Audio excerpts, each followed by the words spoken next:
भैया माई कहीं दिखाई नहीं की दे, हम सगरो खोज लेनी।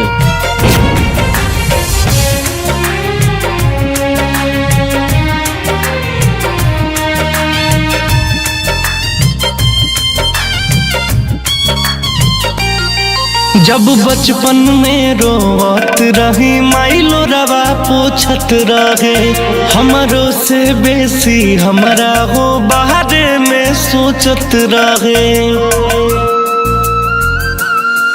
जब बचपन में रोवत रही माई लोरवा पोछत रहे, हमरो से बेसी हमरा हो बाहरे में सोचत रहे।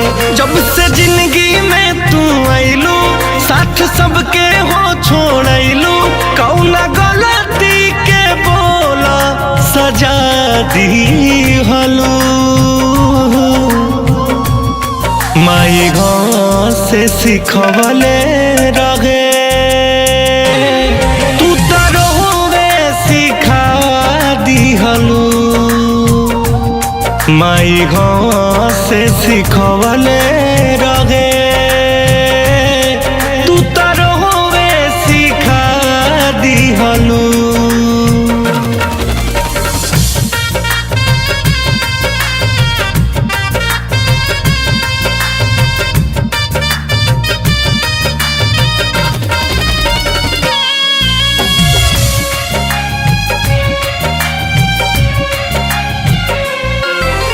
याद आवे जब बचपन के माई के दुलार हो। जान से ज्यादा वो हमसे करत रही प्यार हो।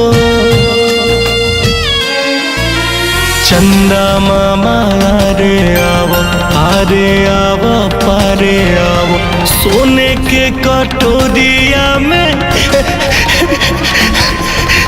दूध भात ले ले आवा। भूखे रह के हमके खियैली, दुख काट के बड़हन कैली, छाव ममता के सर से हटा दी हलू। माई गाँव से सिखवले रहे, तू तरोवे सिखा दी हलू। माई गाँव से सिखवले रहे, तू तरोवे सिखा दी हलू।